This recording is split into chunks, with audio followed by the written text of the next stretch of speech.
L'objectif ici est de résoudre des équations du second degré à l'aide du delta. Mais ce n'est pas ça le plus important. Le plus important, c'est l'exercice à la fin de la vidéo où ce sera à toi de jouer. Parce que moi, je sais à comprendre, mais c'est à toi de t'entraîner pour devenir solide. C'est parti, voici 3 équations qu'on va résoudre à l'aide du delta. En fait, plutôt que de faire tout un pan de cours dans la vidéo, on va apprendre ou réapprendre le cours à travers les exercices. Mais juste, il faut savoir que quand tu as un tridome du second degré, il y a un outil qu'on appelle delta, le discriminant, qui te permet de faire plein de choses et notamment de résoudre des équations. Donc pour résoudre une équation qui ressemble à ça, autrement dit une équation du second degré égale 0, déjà idéalement tu les mets bien dans l'ordre, les x carrés, les x et la constante.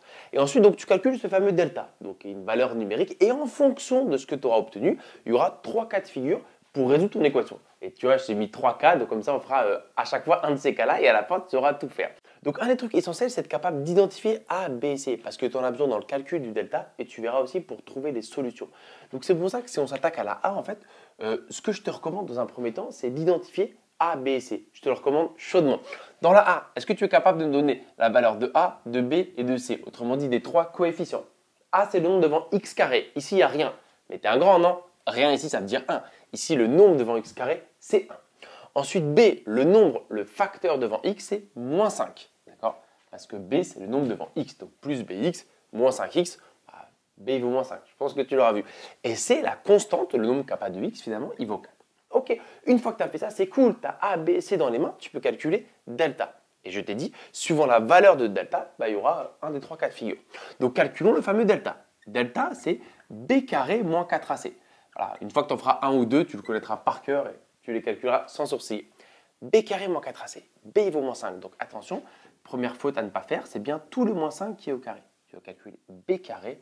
B vaut moins 5, c'est bien moins 5 au carré.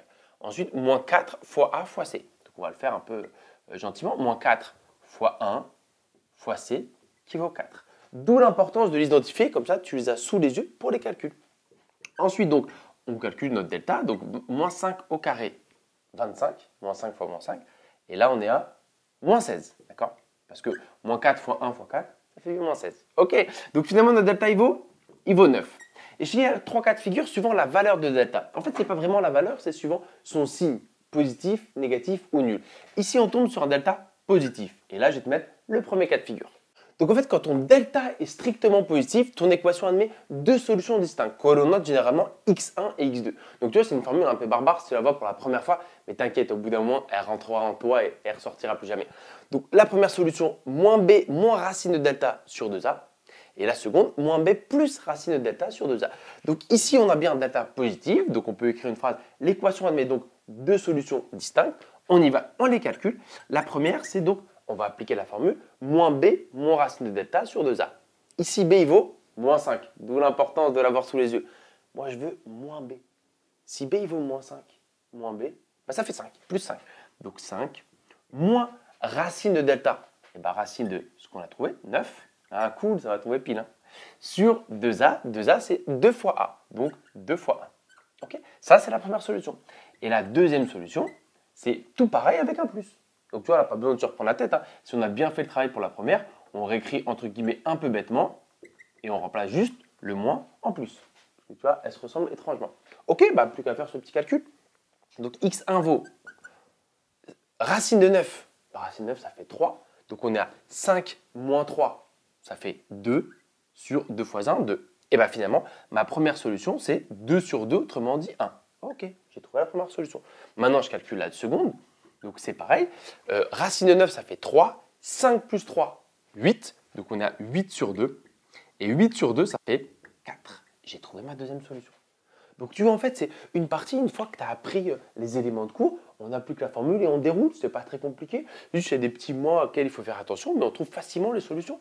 Et donc juste, tu finis, pour faire plaisir au correcteur, le petit S égale, l'ensemble de solutions est 1, 4. Il y a donc 2 solutions à cette équation qui sont 1 et 4. Résolvons la deuxième équation, la B. En fait, normalement, tes yeux avertis auront remarqué que ce n'est pas tout à fait cette formule-là. Parce qu'en fait, en maths, une formule est valable dans un certain cas de figure. Ici, delta et tout ce qui suit fonctionne quand tu es en mode ax carré plus bx plus c égale 0. Là, tu n'es pas en mode égal 0. Donc, il y avait une mini-feinte. Il fallait d'abord transformer ton équation pour être précisément de la bonne forme. C'est quoi la bonne forme? Celle qui permet d'appliquer delta. Donc là, on est bien en mode équation de second degré égale 0. Ok. Donc je t'ai dit job numéro 1, maintenant qu'on a fait notre petit travail, c'est d'identifier les coefficients A, B et C. A, le coefficient devant x carré, il vaut donc moins 2. B, celui devant x, c'est 3. Et C, la constante, c'est plutôt ici qu'il faut regarder, ça vaut moins 4. On est bon. Maintenant qu'on a A, B et C, c'est un peu comme mécanique. On va calculer delta. Et suivant la valeur de delta, là on sera dans un des deux autres cas, et on va trouver les solutions. Delta, B carré moins 4AC. B il vaut 3. Donc on est en mode 3 au carré moins 4 fois A fois C. Moins 4 fois moins 2 fois moins 4. J'ai mis plein de moins pour t'embrouiller un petit peu.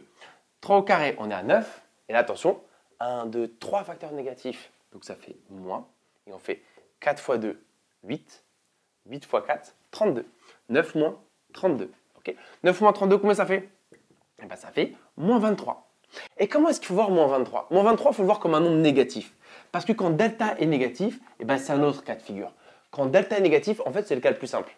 Parce qu'il n'y a pas de solution à ton équation. Donc c'est fini. Donc si delta est négatif, il n'y a aucune solution réelle, aucune solution dans R à ton équation.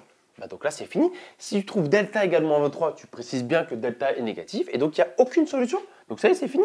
S égale, comme on dit rien, le vent vide en maths, le rond barré, ensemble vide.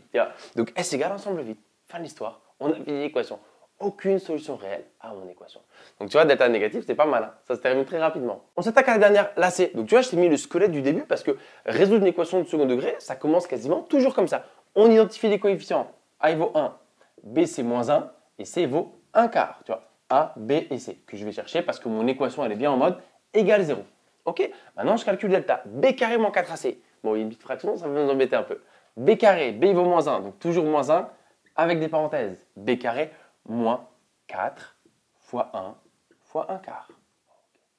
Voilà mon delta. On y va, on le calcule. Donc delta moins 1 au carré, ça fait 1. Donc ici, il n'y a qu'un seul signe moins, donc ça va faire moins. Et là, on veut directement que les 4 se simplifient, d'accord? 4 fois 1 quart, ça fait 1. Les 4 se simplifient. Et donc 1 sur 1, ça fait 1. Donc finalement, on trouve que delta égale 0. Et bien oui, c'est le troisième cas. Tu vois. Le troisième cas, c'est le cas où delta égale 0. Et bien quand delta égale 0, il y a une seule solution. Et la solution, généralement, on la note x0 et elle vaut moins b sur 2a. Tu vois, moins b sur 2a, c'est un truc qu'on retrouve beaucoup dans le chapitre du second degré. Donc j'espère que tu le connais bien, lui, moins b sur 2a. Et bien voilà, donc comme delta égale 0, on va pas remettre égale 0, on peut mettre une phrase, donc l'équation admet une seule solution, que l'on note x0 égale moins b sur 2a, et on y va, on la calcule. Encore une fois, d'où l'importance d'avoir noté les coefficients. B il vaut moins 1. Donc moins b, c'est moins 1, autrement dit 1, sur 2a sur 2 fois 1. Donc finalement, la solution, c'est 1 sur 2, 1 demi. Et donc comme on m'a dit, résoudre, c'est bien de mettre un petit S égal, comme l'ensemble des solutions est une seule solution, une seule valeur, 1 demi. Il y a donc une seule solution à cette équation-là, 1 demi. Comme j'ai dit au début de la vidéo, plutôt que de te livrer toutes les formules du cours de manière brute et peut-être un peu de manière indigeste, j'ai préféré te les amener avec 3 exemples. Comme ça, tu vois précisément comment on applique, comment on utilise delta pour résoudre des équations et les 3 cas de figure. Et maintenant, qu'est-ce qui se passe? Maintenant, c'est à toi de jouer. Je te mets 3 équations, à toi d'utiliser delta pour être sûr d'avoir bien compris. C'est parti!